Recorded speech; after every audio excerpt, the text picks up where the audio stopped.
కమాన్ బుజ్జి. పడ్డావా? దెబ్బ తగిలిందా? అబ్బే, మనం బీచ్కి వెళ్ళి మిరపకాయ బజ్జీలు వేరుసరికాయలు తిందామా? వద్దమ్మా, అంకుల్ అర్జెంట్ పని ఉందట, వెళ్ళాలి. అంతేకాదు, ఇంకా నువ్వు పచ్చిమిరపకాయ బజ్జీలు అవి తిన్నావనుకో పొట్ట ఆటం బాంబులాగా డామని పేరుపోతుంది. అవును, మీ కార్ ఇది? అది చాలా పెద్ద కారు కదా, ఇక్కడ పెట్టడానికి ప్లేస్ చాలదని పక్కన షాపింగ్ సెంటర్ లో పెట్టొచ్చాను. ఇంతకీ మీ ఇద్దరు ఎలా వెళ్తారు? మా డాడీ వచ్చి మమ్మల్ని పికప్ చేసుకుంటున్నారు, మీరు వెళ్ళండి. ఓకే. ఎందుకంటే మన అంకుల్ తో పెద్ద కారు. నిన్ను చంపినా పాపం లేదు, పుణ్యం తప్ప. నా కారులో మిమ్మల్ని తీసుకెళ్ళాను అనుకో, పాపం వాళ్ళ డాడీ వచ్చి మీకోసం వెయిట్ చేస్తారు కదా. ఎగ్జాక్ట్లీ. వస్తాను సీత, బాయ్. ఓకే అంకుల్, మళ్ళీ కలిసినప్పుడు బాగా తిందాం. బాయ్.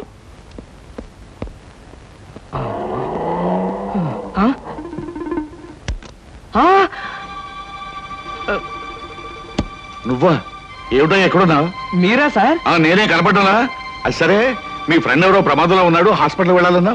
అదే సార్, అప్పులో వాళ్ళు ఇల్లు వేలం వేస్తుంటే ఆ ప్రమాదం నుంచి వాడిని రక్షించడానికి వచ్చానమాట. వస్తాను సార్. ఫ్రెండ్ ప్రమాదానికి ఇల్లు తాకట్టు పెట్టడానికి అప్పుల వాళ్ళకి ఏమిటో సంబంధం? అదే సార్, వాడే వీడు వీడే వాడు. అప్పుల బాధ తట్టుకోలేక హార్ట్ అటాక్ వస్తేను హాస్పిటల్లో జాయిన్ చేశాను సార్, అందుకని చూడడానికి వచ్చానమాట. వస్తాను. అలాంటప్పుడు నువ్వు హాస్పిటల్లో ఉండాలి కానీ హోటల్ దగ్గర ఉన్నావేటయ్యా? అదే అదే వాడికి హార్ట్ అటాక్ వచ్చిందని వాళ్ళ చుట్టాలందరూ చూడడానికి వచ్చారు, వాళ్ళని పరామర్శించడానికి ఇక్కడికి వచ్చానమాట. వస్తాను సార్. ఏమిటోనయ్యా నువ్వు చెప్పేది వింటుంటే నాకు అంత తికమగ్గా ఉంది. నాకు తికమగ్గానే ఉంది సార్. వస్తాను సార్. సరే, మరి ఎందుకు అతను గండం గడిచేట్టే కదా? ఈ పూట గండం గడిచినట్టే సార్. వస్తాను సార్. వెళ్ళు వెళ్ళు, నీకోసం ఎదురు చూస్తూ ఉంటాను. ఓకే. Hello uncle. హలో.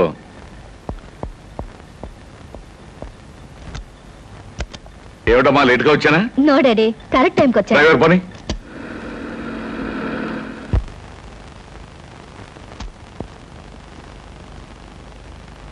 ఇదేంటి బాబు గారు, పాత పేపర్లు తోకానికి వేసుకునే వాళ్ళ కట్టంతా ముందెట్టుకోకున్నారు? మరేం లేదురా, నెల రోజుల పాటు నేను దేశంలో లేను కదా. నేను లేనప్పుడు మరి దేశంలో ఏం జరిగిందో తెలుసుకోవాలిగా. మొగుడు కావలను మొగుడు కావాలనని ఎవరో పిల్ల పేపర్లో ప్రకటన ఇచ్చిందిరా. మరి బరిదగించే రకలాగా ఉంది. లేకపోతే మూడు కావాలని పేపర్లో అడ్వర్టైజ్మెంట్ ఇస్తుందా? దీన్ని కాదురా, దీన్ని కన్నా గాడిదున్నాడే వాడికి పెట్టాలి గడ్డి. గాడిద గుర్రం అనేకండి బాబు. తిడితే అవి బాధపడిపోతాయంటావా? నిజమేలే, ఇలాంటి పిల్లని కన్నవాడు వాటికంటే దరిద్రుడై ఉండాలి. ఆడపిల్ల పెళ్లి చేయలేని చవట, దద్దమ్మ, సన్నాసి. మీకు దండం పెడతాను, తిట్టకండి తిట్టకండి.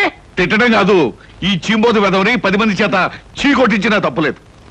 ఇంతకీ ఎవరి పిల్ల? సీత ఎంఏ. సీత ఎంఏ కొంపదీసి మన అమ్మాయి కాదు కదా? ఖచ్చితంగా మీ అమ్మాయినండి. అందుకే కదండి ఆ పిల్ల తండ్రిని నోటికొచ్చినట్టు బూతులు తిట్టొద్దని బతిమాలకున్నది. ఇప్పుడు మీరే కదా దరిద్రుడు చండాలుడు. ఇంకోటి ఏంటంటే భలే తమాషాగా ఉంది. అదే నీకు తమాషాగానే ఉంటుందిరా. అమ్మాయి చేసిన పరువు తక్కువ పనికి నా గుండె మండుకుపోతుంటాను. అమ్మాయి సీత, సీత. ఏమైంది? ఏమైందా? నీ కారణంగా నా పరువు బజార్న పడిందే. ఏమిటే ఈ ముదనష్టం అడ్వర్టైజ్మెంట్? మూడు కావాలని ఇంటర్వ్యూ పెట్టావా? ఇంటర్వ్యూ పెట్టడం అయింది, నాకు నచ్చిన వాడిని సెలెక్ట్ చేసుకోవడం కూడా అయింది. ఏమిటి, నీ కాబోయేవాడిని నువ్వు సెలెక్ట్ చేసుకున్నావా? మీ అమ్మతో పాటు నేను కూడా జాయింట్ గా చచ్చాను అనుకున్నావా? డాడీ, పెళ్లి పేరుతో పెద్దవాళ్ళకి ట్రబుల్ ఇవ్వడం పాత పద్ధతి, నచ్చిన వాడిని పెళ్లి చేసుకోవడం కొత్త పద్ధతి. మీరేం వరి అవ్వకండి, మీకు మహారాజు లాంటి అల్లుని తీసుకొస్తాగా. బాయ్. శివాచలం, ఏమిట్రా ఇది? కలికాలం అండి, కలికాలం. మీరు ఎక్కువగా ఆవేశపడకండి బాబు, గుండె నొప్పి వస్తుంది. బ్యూటిఫుల్. ఏంటి? అదే మీ ఇల్లు.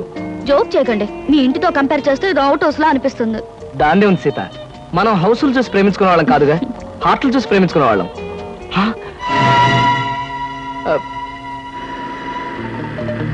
అదేమిటి, ధనలక్ష్మి ఏజెన్సీస్ ప్రొపరేటర్ కోటేశ్వరరావు గారి బోర్డు ఉంది. ధనలక్ష్మి ఏజెన్సీస్ అనే ఒక చిన్న కంపెనీకి ప్రొపరేటర్ కోటేశ్వరరావు గారు మా నాన్నగారు కనుక. సీత, సీత, నాకు అర్జెంట్ గా అపాయింట్మెంట్ ఒకటి గుర్తుకొచ్చింది. తాజ్ లో తాష్కండ్ నుంచి వచ్చే తారాపూర్ జమీందార్ గారి తమ్ముడిని కలుసుకోవాలి. మళ్ళీ ఎప్పుడైనా వస్తాను. డార్లింగ్, పెద్దలతో మీకుండే ప్రోగ్రాములు మామూలే, ఫారెన్ పీపుల్ తో కలవడం మీకు అలవాటే. ఇప్పుడు మాత్రం నా కోసం అన్ని ప్రోగ్రాములు క్యాన్సిల్ చేసుకుని నాతో రావాలి, మా నాన్నగారిని కలవాలి. దాని దేవుని సీత, మరో మంచి రోజు చూసుకుని అప్పుడు వస్తాను. మీరు మా ఇంట్లో ఎప్పుడు అడుగు పెడతారో అప్పుడే మంచి రోజు. ఇప్పుడు మీరు వచ్చే తీరాలి. నా మాట విను. రేపు నా ఓన్ హెలికాప్టర్ లో వచ్చి మీ హాల్లో స్ట్రైట్ గా దిగుతాను. మీ ఫాదర్ తిల్లైపోతారు. ప్రస్తుతం వస్తాను. మీకు హెలికాప్టర్లు విమానాలు ఉన్నాయని మా నాన్నగారితో చెప్తాను గానీ ముందు మీరు పదండి. Daddy daddy coming. ఏమిటమ్మా సీత? ఈయన్ని నేను ఇంటర్వ్యూలో సెలెక్ట్ చేసుకున్నాను. Multi millionaire business magnate mister Ramakrishna. చూడండి, ఈయనే మా నాన్నగారు.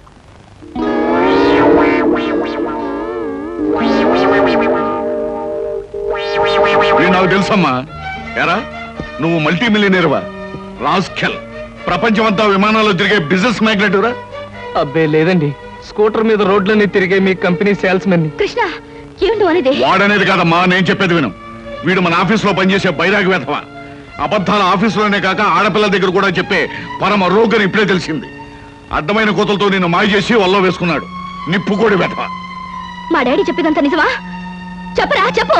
చెప్పమంటే కాదమ్మా, ఇలాంటి చొప్పదంటి వెధవని చెప్పుచ్చుకుంటా పర్వాలేదు, కానీ ఇప్పుడు చెప్పు తీయడం కష్టం కనుక చేతోనే కొడతాను. ఏమిటి డాడీ, నా సెలక్షన్ చూసి ఆశ్చర్యపోతున్నావా? ఇత నాకు తెలుసమ్మా. ఏమిటి, మీకు తెలుసా? అదేమిటండి, మా డాడీ మీకు తెలుసా నాతో ఎందుకు చెప్పలేదు? ఆయన ఎలా తెలుసు? తెలుసు. ఎలా తెలుసు? తెలుసు. ఎలా తెలుసు?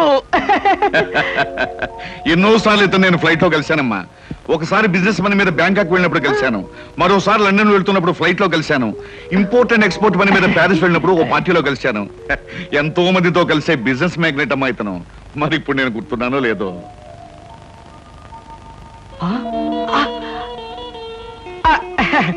గుర్తులేకపోవడం ఏంటి మిస్టర్ కోటేశ్వరరావు?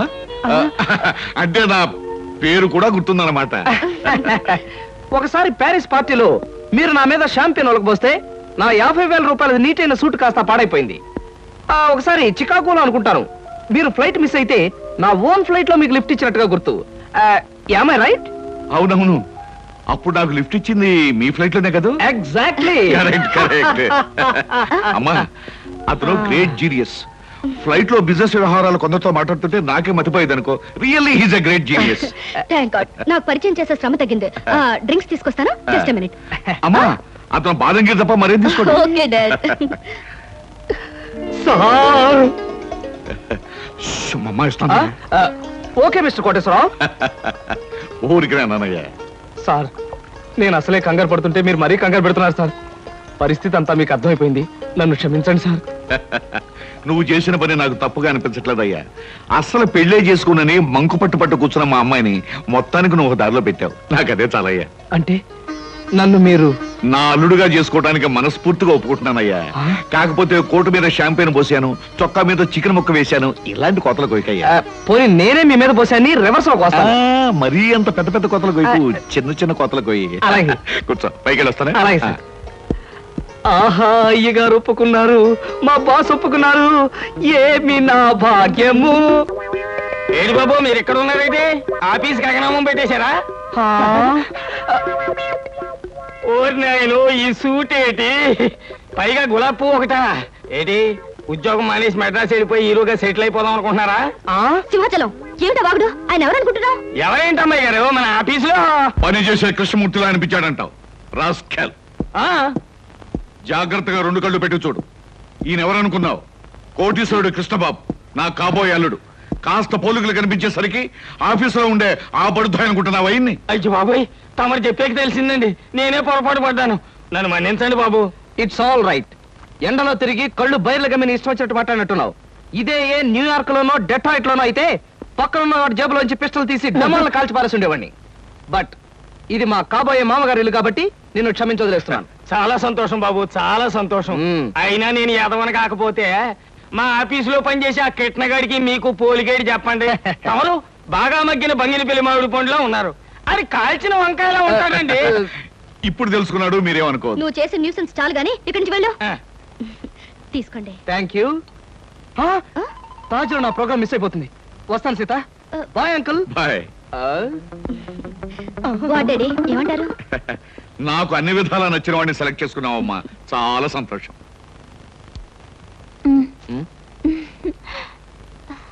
ఎందుకలా నాతో ఫైల్ ఇచ్చావుగా, వెళ్ళు. వెళ్ళిపోమంటారా? వెళ్ళకపోతే ఉద్యోగం నుంచి తీసి బయట పంపిస్తారు. ఏంటండి బాబు, ఈ మధ్యన మోహిని పిశాచం పట్టిన వాళ్ళ మహావసారంగా ఉంటున్నారు. ఏడు సంగతి? సంగతి ఏదైనా సింహాచలం, పిశాచం పట్టిందని దెయ్యం పట్టిందని నువ్వు నన్ను అంటాం ఏమీ బాగలేదు. మరేం లేదు బాబు. ఆ మధ్యన పిశాచం పట్టిన మా బావమరిది మేనలుడు ఒకడు 3 రోజులు మీలాగే చాలా హుషారుగా ఉండి 4వ రోజున నడి రోడ్డు మీదే ఢమాల్ నెత్తురు కక్కుకుని పోయాడు బాబు. అందుకని అరే అమ్మాయి గారు వచ్చారే. మై గాడ్, సీత ఇక్కడికి వస్తుందా? Good morning madam. Good morning అమ్మాయి గారు. Good morning madam. Good morning. Good morning morning. Good morning.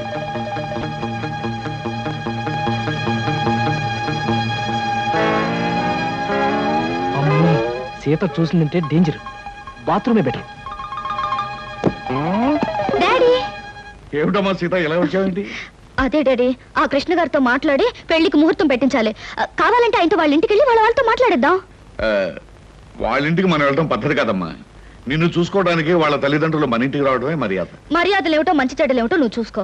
త్వరగా పెళ్లి విషయం సెటిల్ కాకపోతే ఆయన ఈ దేశం ఆ దేశం అని వెళుతూ నా సంగతే మర్చిపోవచ్చు. అన్నట్టు నా ఫ్రెండ్ ఇంట్లో ఇవాళ పార్టీ ఉంది, నేను వెళ్ళొస్తాను. Bye bye.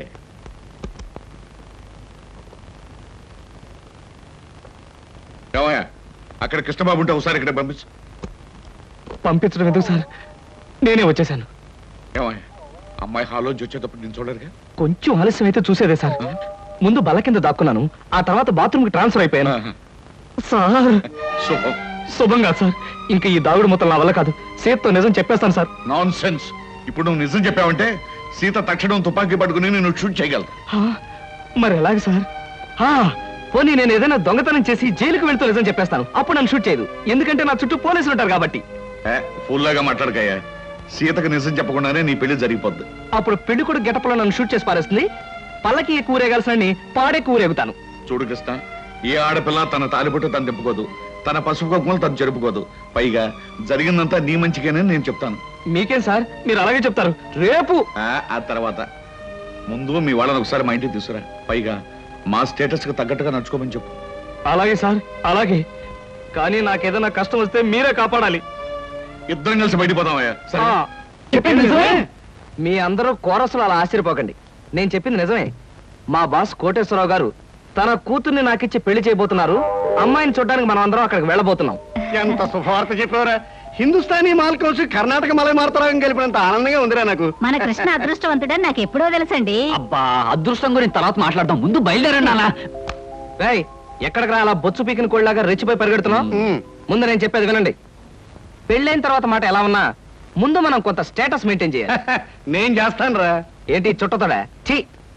ఆ స్టేటస్ దృష్టిలో పెట్టుకుని మీ అందరికి కొత్త బట్టలు తెచ్చా. నానా, ఈ సిల్క్ బట్టలు నీకు. నేను చెప్పలేదే, వీడికి పితృభక్తి ఎక్కువ. ఒరేయ్, నేను ఈ బట్టలు వేసుకుంటే మంగళంపల్లి బాలమురకృష్ణలా ఉంటాను రా. శబాష్. ఒరే బాబ్జీ, ఈ బట్టలు నీకు.